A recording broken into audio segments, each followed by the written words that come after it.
an incredible human being, and a good friend to all. Please welcome Mr. David Haydn-Jones!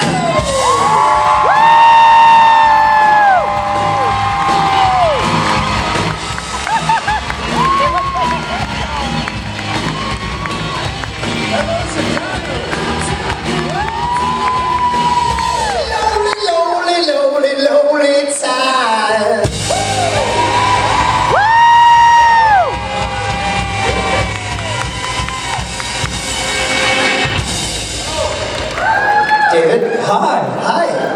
Hi, Chuck. Should we tell them when we first saw each other today?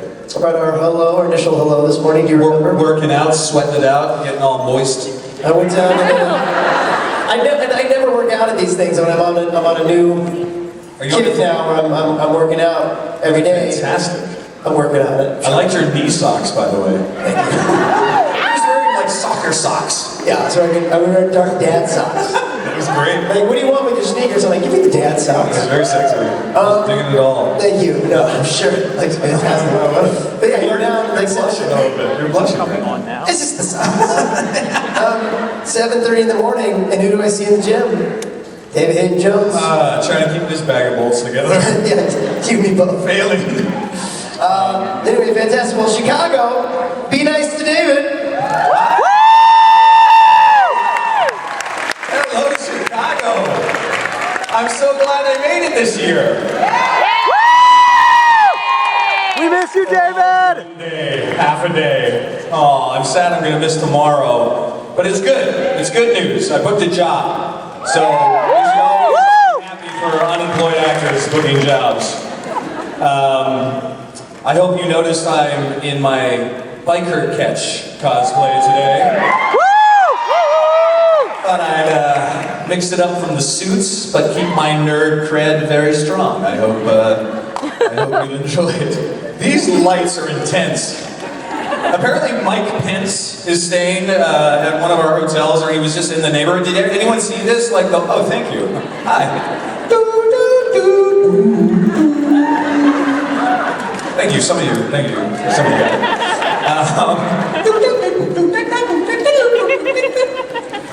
You didn't get that. That's okay, they're not all gold here, folks. It's not going to be all gold up here today. Going to be a lot of shame, a lot of sadness, but that's okay. That's what the SBN family is about.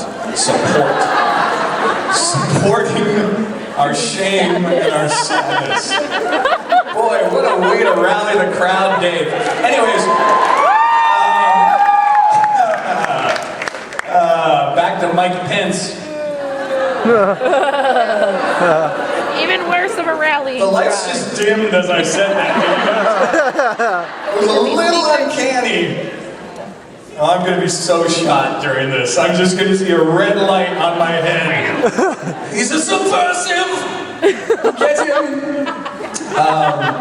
So can we just do a little polling action before we get to the Q&A? Does everyone caught up on all the seasons? I assume you would be. It would be sort of silly to come to one of these things if you're like, I'm only on season 8, but I intend to binge watch it soon. You're like, yep. You're gonna have a lot of spoilers. There's gonna be a lot ruined for you. And it's okay. It's just a character, different actor and character. Who here still really doesn't like Ketch at all?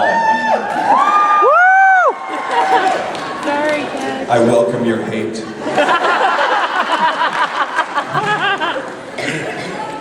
But in a sweet way. I got a spring in my step today, can you tell? I'm like,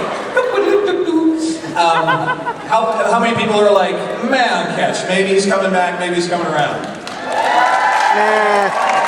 And how many people actually always kind of like the bad guy like Ketch? He's a badass! I'll meet you backstage later, sir.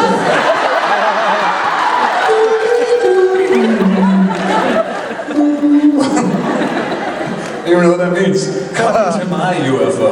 I don't know what that means either. Okay, hold on a second.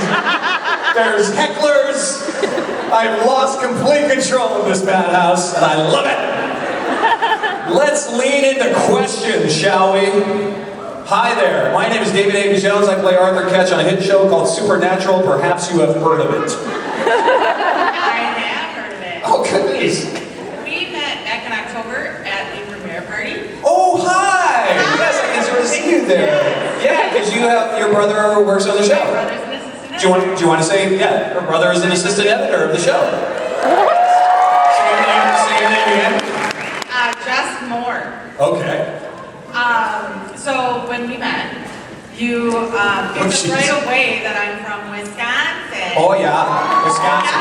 We do not talk like that. So I'm wondering, because we all know you do a really awesome British accent. What other accents can you do, sir? I mean, not to be like dance monkey dance, but Well, I mean, lots of people from the internet have heard my natural accent, how I speak when I'm at home with my family and friends. So, this is David Haydn-Jones, and it's actually pronounced Haydn-Jones. So, David Haydn-Jones is actually how you actually pronounce my name. So, it makes my father very proud if you would pronounce it that way. Which is actually funny because, or maybe it's not funny, I don't know, I'm like, I'm gonna tell you what's funny. Laughterless room. No, I think comedy is one of those things where, no, they'll let you know. They let you know, it's full democracy. When I was in Australia, they misprinted the tickets to David Haydn-James.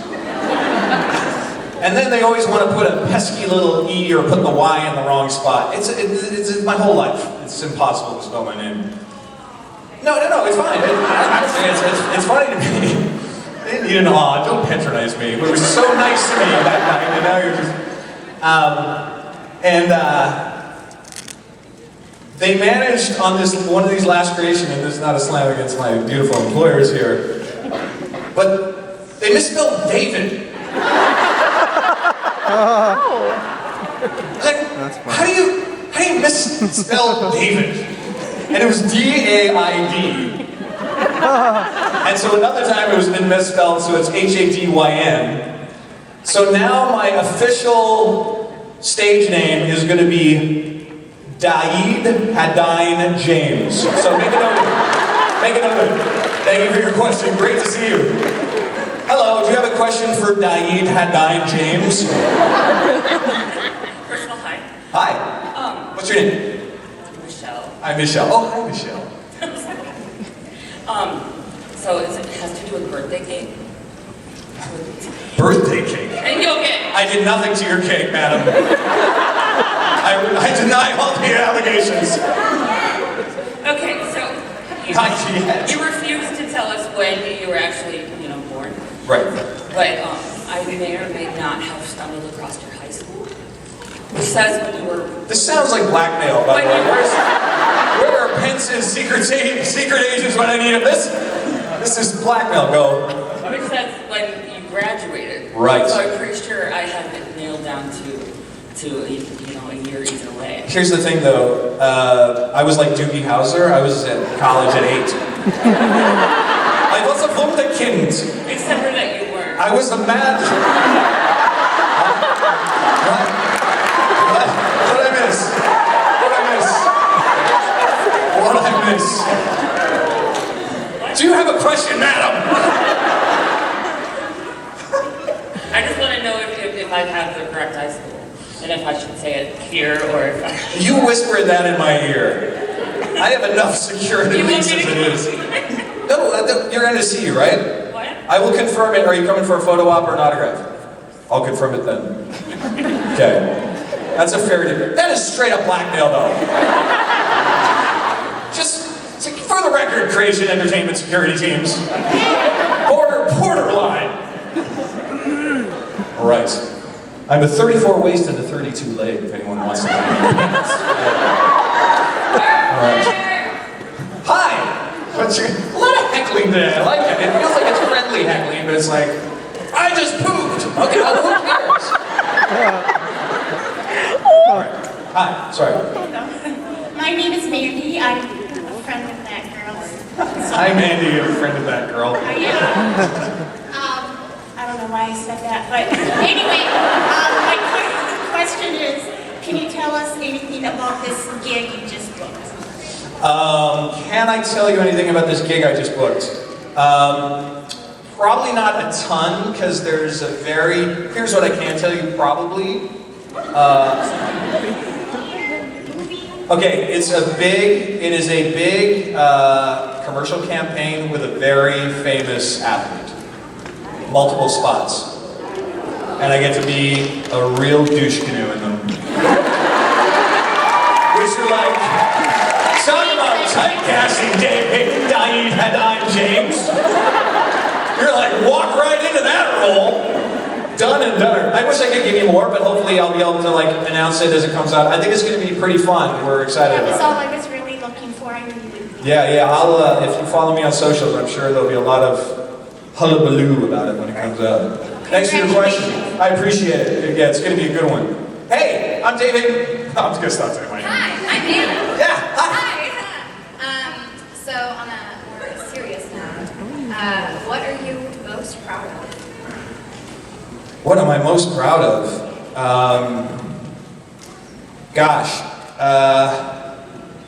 Well, that's such a hard one. It's like it relates. No, that's good. I'll work through it. I'll give you an answer. But it sort of ties into like that favorite question. I get asked the favorite question all the time, and it's like I try to make my favorite. And maybe this is a little too metaphysical for the room, but I try to make my favorite moment the moment I'm living in right now. You know, my favorite thing, my favorite job. I will say, just because this is supernatural, I'm pretty self-critical. I think most artists are, but I'm proud of my work as Arthur Ketch on a show called Supernatural. I hope that work good for people. And just on a side note, I'm also really proud of something I never thought I would ever do in my life. I never conceived of it. It was never a goal of mine. And it actually relates to the gift all of you gave me here and online. And people like, J2M and their leadership.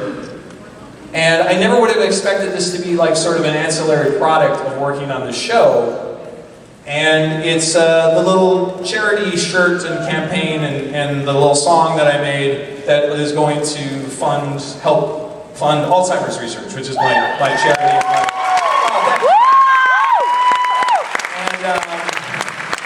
So if any of you are coming to karaoke tonight, maybe? I made a song called Makin' Bacon. Yeah, so not many people know about this yet. Which was completely and utterly inspired because of the SBN family and the fandom. So completely generated. I never would have gone and made a song or recorded a song if it hadn't been for Juice and Bello 2 years ago, where I just did this little jingle on stage as an improv with Gil McKinney. And then it became a meme, and then it became people telling me, you gotta make that song! I was like, what? I don't know how to make a song. And then so I made a song. And I got a Grammy Award-winning producer to produce it. It was crazy. But that's what you guys did. You made me do that in the best way. And the other thing is, at the Alzheimer's charity, we had this organic conversation online, and I'm kind of grumpy about social media like 2 years ago, but I leaned into it because I knew there was going to be an incredible community there. So I got Twitter going, I got Instagram going a little bit later. And this organic thing happened called the Less Than 3 Equals Love campaign. You might see them, some people might be wearing the shirts, I'm wearing it today. And the shorthand is, I didn't know what, for you. You know with the less than and the 3, it means a heart, right? So I was getting so much Ketch hate on Twitter. When, no, he's an asshole. He's a troubled little man.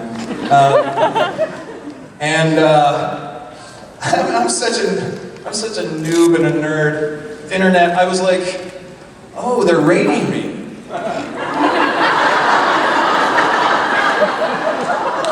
I was like, no, this is not 0. Or less than 0. I was like, I do not do cocaine, I promise. Movie reference. And they were like, no, you dimwit, they're saying, we love you. I was like, oh, that's nicer. That's much nicer than less than 3. And then this wonderful woman by the name of Ingrid, and she said her and her partner, and it just became this conversation online really organically, right? She's like, that's how we say we love each other. We say, I less than 3. Wife, girlfriend. It's like, oh, that's delightful. And so we started saying less than 3. And then all of a sudden, like 6 months later, I'm like, I have this design for this shirt. And what it sort of became is now it sort of stands for, it's become this complete inside joke, turn meme, sort of turn just weird thing. And then I have a design and architecture degree, so I made it all kind of graphic and whatever sort of 80s, like choose lifestyle and equal rights and inclusive. But now what it's become is, it's a really nice shorthand for kindness, compassion, and inclusivity, and by the way, a moral conduct online, which I think we really need. I think we need a new set of manners in these highly reactive times. I don't know, that sounds a little preachy, but I just saw the Fred Rogers documentary. Did anyone see it? Oh, come on. It's a beautiful day in the neighborhood. I was like, I need to be more like Fred Rogers for the next 2 weeks. I'm going to take my cosplay off, if you don't mind. It's getting a little warm up here. But, seriously, there's nothing really fun to see. That bag of bolts we were talking about earlier.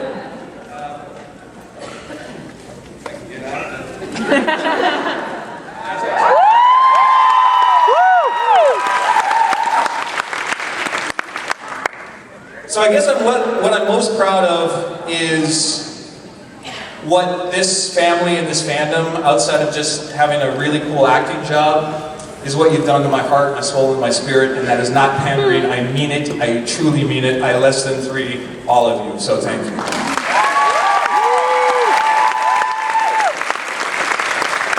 Get a little misty-eyed. Let's move to comedy. I'm going to do my defensive game show host voice because I don't like to feel things. My name is Shelby. Hi. Ketch. Hi, Shelby. What would he sell his soul for? What would he sell his soul for? That's what I was just going to say. I was like, hasn't he already done that? Kind of. I mean, it wasn't necessarily exactly transactional, but I think like working for Asmodeus gets you close. I mean, gosh, I'd like the little bugger to have a redemption. I don't know if he's going to get it. I think he got a little bit closer last season, don't you? Like making amends, maybe getting a little bit better. I think a lot of people. Do you trust him or not trust him? I love all of this discord.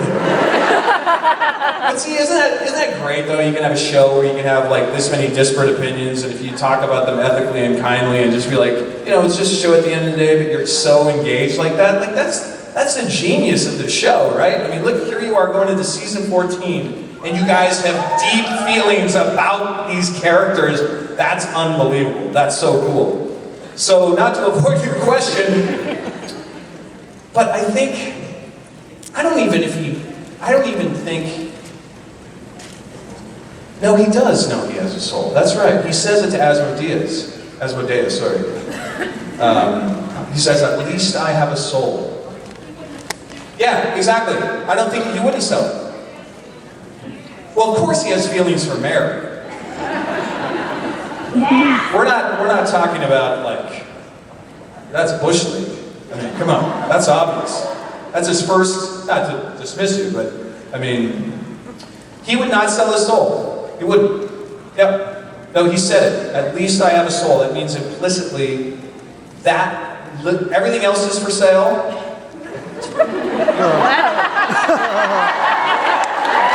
All right then.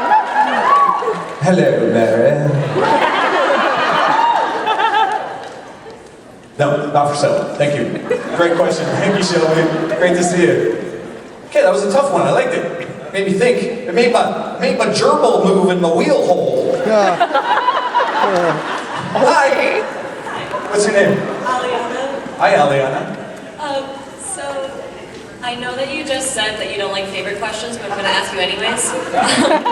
So, after meeting you in San Francisco, me and my sister went and watched all of your Hallmark Christmas movies, and we're obsessed with all of them. There's a few of you out there. I'm always fascinated by that Venn diagram of Christmas movies and Supernatural. I love that crossover moment, and it happens at every convention, so that's fun. Thank you. So, Cookie Cutter Christmas is by far my favorite, and I watch it at least once a month. I'm obsessed. Thank you. That's interesting.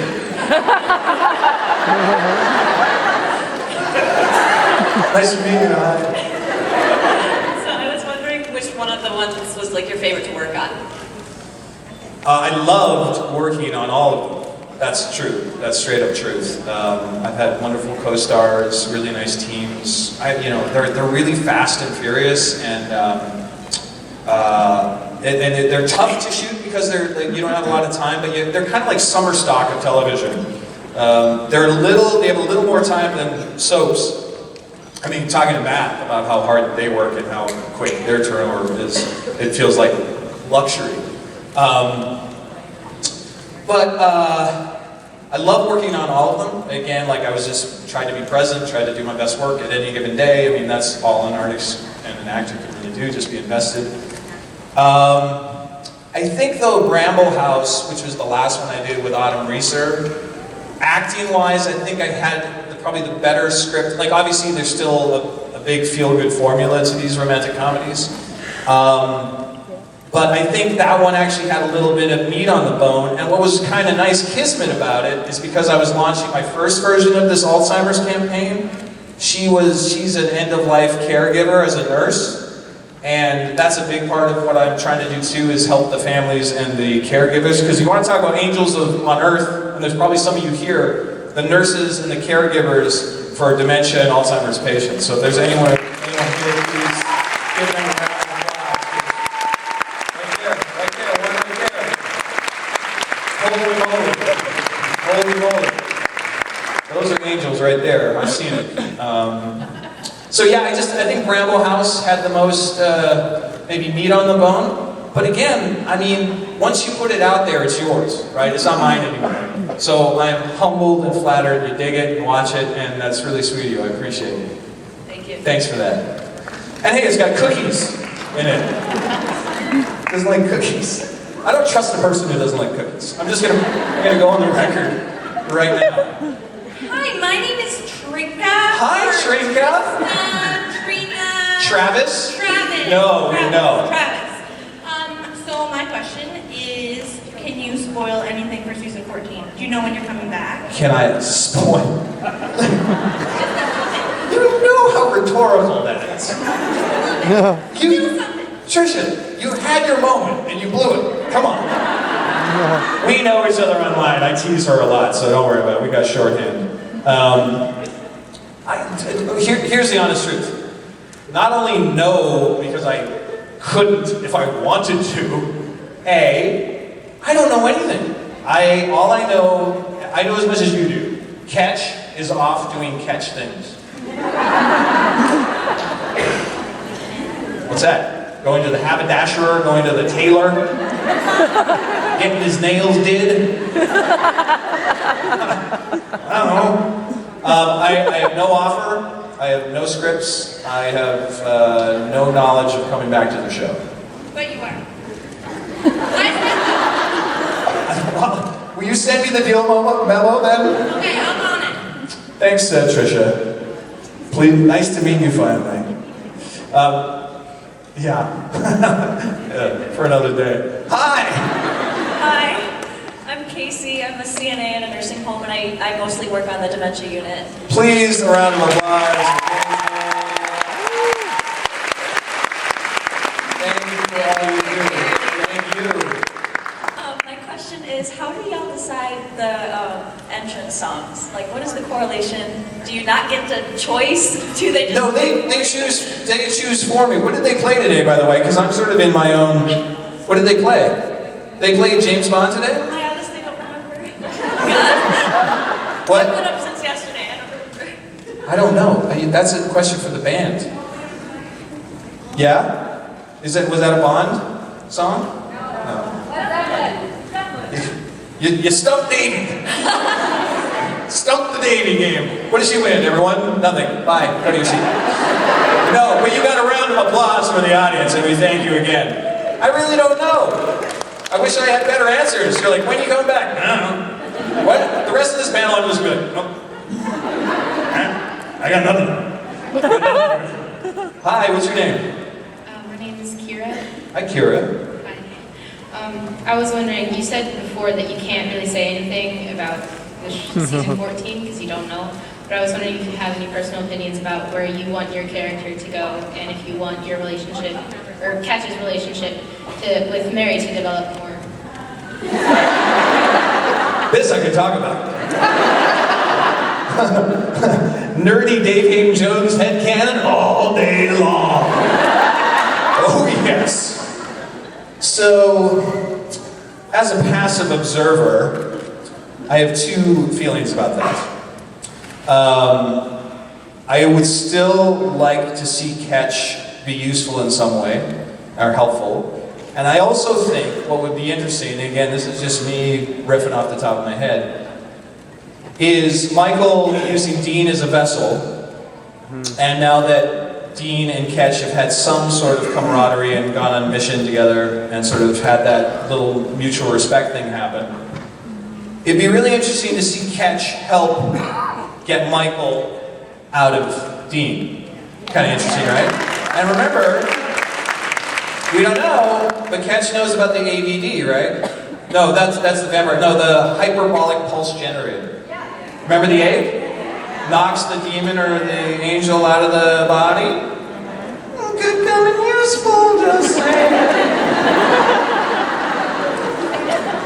Ketch, quest for the hyperbolic pulse generator. That's hard to say. It was hard to say on the day, actually enough. The other little piece of the thing is, I would like to see Ketch see Jim, not Jim, sorry. You know what I'm talking about. Bobby. Yeah, it's Jim and me. I'd like to see Ketch see Bobby and Mary kissing.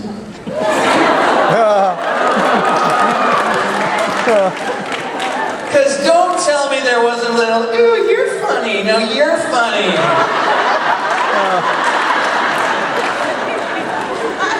Oh, there's a dead body there, whatever, you're a dork. Oh, there's a dead body. What?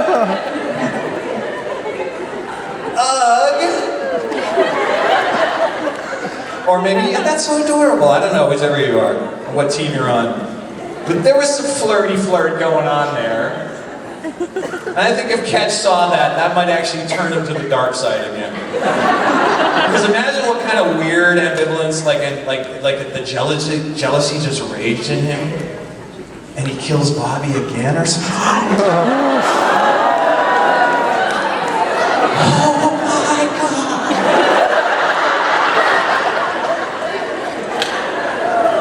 I told you, yeah, lots of headcanon in me. Sorry. Is that not enough? Oh, I should go to the side. Sorry. I was like, you had similar hair. I was like, I got confused. Okay. Hi. Hi. Question. First off, really digging the belt buckle. Super great. Thank you. Yeah. 4 aces, baby. Looking good. Looking good. No one knew that Ketch was wearing a 4-ace Western belt buckle under his garb. Ketch secrets revealed. Okay, and then my question is like, what was your reaction? And then like also, what were you picturing like Ketch's reaction when you're just like, my brother's name is Alexander, I am Alexander. Like what was your reaction reading this script? Like, did they really just write this? Yeah, no, totally. Yeah, exactly. I was like, what's happening? And thank goodness, thank Chuck that it was Spade Richard Spade was directing that episode, and he likes to get really actor nerdy with me, which I love. So we had a few like weeks to unpack that script, because we're like, what's actually happening here? Because it was like, because it's kind of meta too. Like I think Eugenie and Brad knew they were kind of doing a meta moment with it too, like a soap opera moment. But then you were like, does he really believe he's Alexander, or is he really thinking he's tricking the brothers? And I think it was, he sort of had this persona. It was quick, fast, and dirty, and then the beard and the hair, and he's like, I'm good, I don't think I'm going to run into those guys ever again, right? So it wasn't a big deal. It's like, I got the data, I got the card. But then I really liked the idea that like the psychology that's going on in his own head was he was using Alex as his own sort of alter ego of trying to be the better person. Because you get a bullet in your head and you wake up in a sewage canal, a la, Shawshank Redemption style. I'm free, I'm alive! But he comes back a changed man. And then you're sort of a mercenary. And then the other thing too is, remember this was a guy who was so full of ego, narcissism, and dogma, and all the toys and tools and trappings of the British men of letters. So he felt powerful then. Not so powerful in season 13, right? A little bit lost, a little bit scared. And he doesn't know those feelings very well at all. I like this headcanon that I heard, and Rich and I played with it too. I love the idea in Ketch's backstory, and again, this is not from Eugenie or anything, it's just kind of theory on my part. I like the idea that Alexander actually was his twin brother, and that's the guy who he killed at Kendrick's. Just think about that for a second. If he actually was an identical twin, and Alexander was the good part of himself, if you know and really know identical twins, they are psychically bonded, I believe that. So if you kill the good side of yourself, you're literally killing the good side of yourself. So I kind of like that idea of the yin-yang sort of psycho-analysis of the whole, I'm just going to be doing this as I walk across the stage. That got so deep. Wow. Thank you for that question, I appreciate it. Hi. So I actually am a twin, and I can totally concur with that. What's that? I'm a twin, and I can actually totally concur with that. Like, Oh, cool. yeah, they're Cool. totally psychic. There's something. Oh, great. Thank you. Yeah. Oh, great. I got you. Twin. Endorsing that theory. So my question was, if you and your character were a flavor of ice cream, what would you be, and versus what would Ketch be?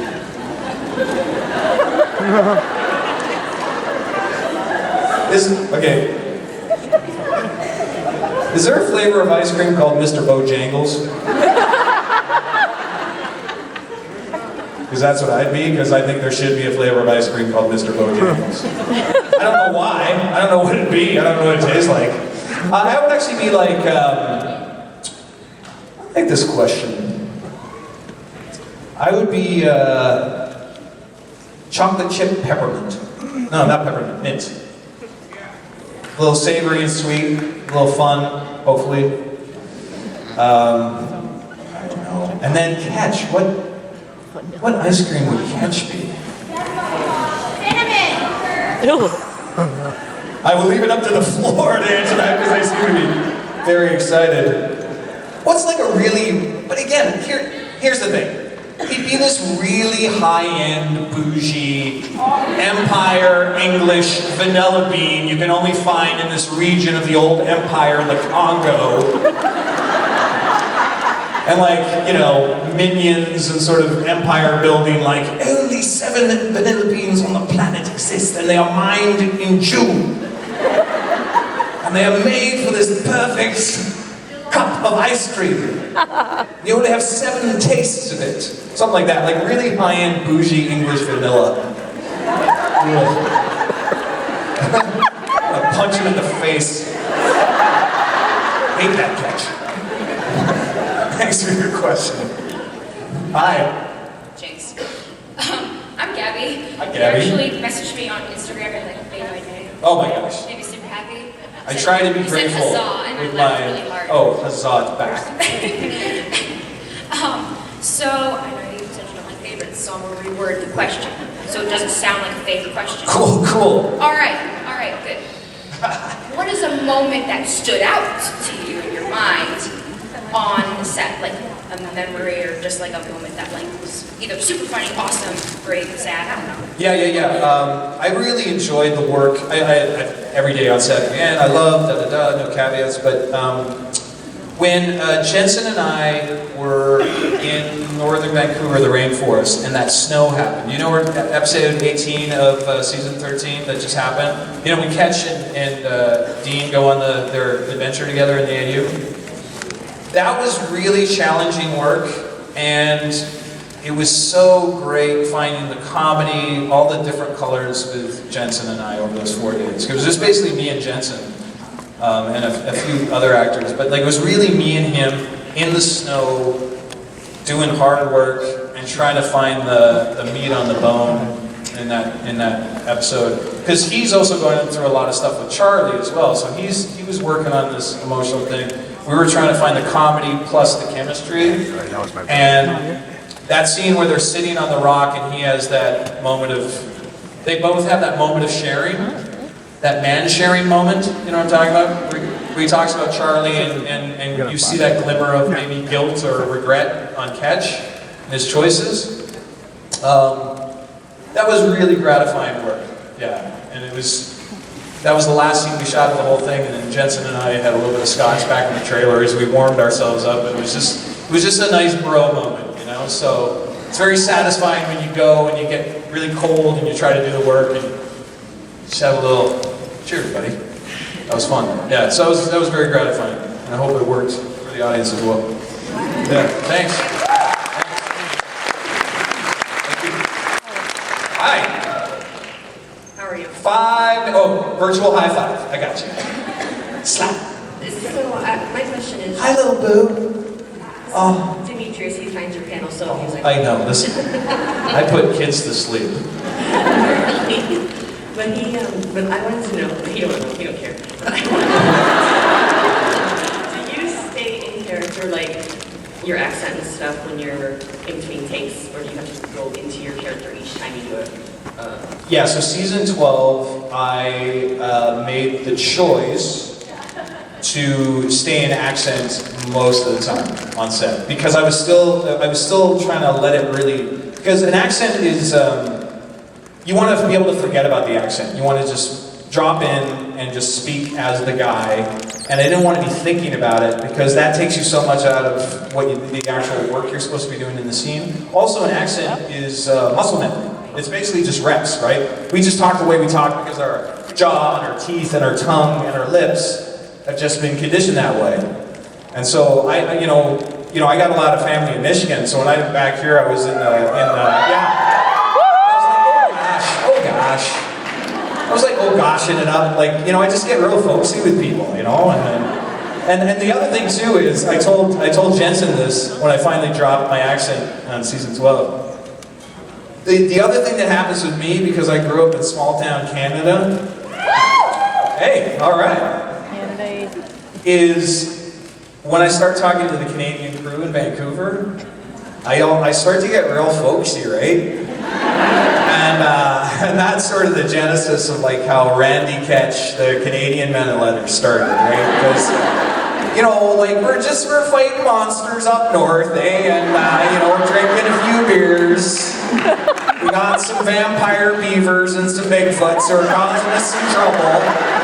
And, well, it's a problem, but what are you gonna do, right? You throw some bacon on the grill, you have a few pilsners, and it's fine. Oh, sorry, monsters. Yeah, I'll let you go. Okay. So that is why I also donned the most poshest of the posh as well. Just keeping it very Ketch-like, so I didn't focus it up. But thanks for your question. Appreciate it. Hi. Hi.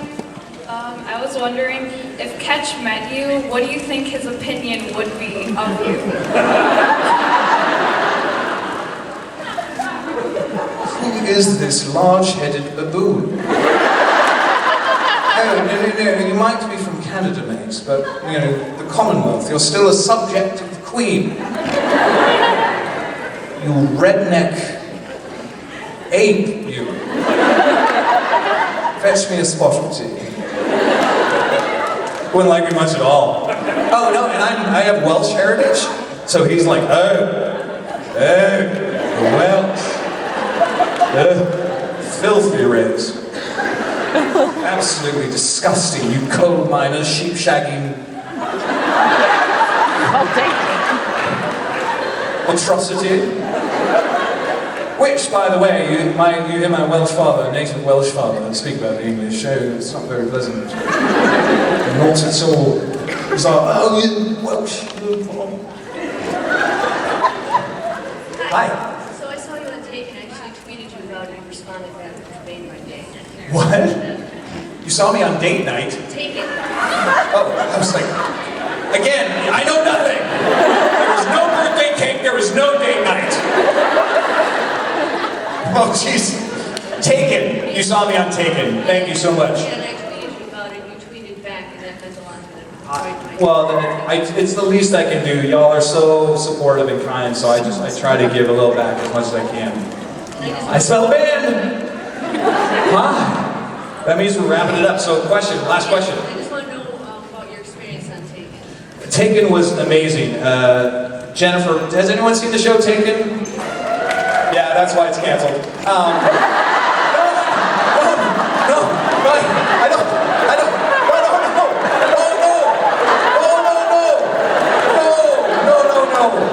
No, that was a demographic joke. That was a pure Nielsen data joke. Not about the show. The show was excellent. The acting was excellent. The production values. It was Friday night on NBC, and no one watched it, as evidenced by that little thing that came out of the audience. I'm very proud of the work they did on the show. Oh my gosh, Clive Standen is going to beat me senseless. Because he's a Viking, you know. But to your question, incredible experience, treated generously. It pushed my envelope a little more, got to do action, got to do comedy, play a bad guy, and play another douche canoe, which apparently is my casting now. Single cookie-making dads and douche canoes. So there you go. Thank you.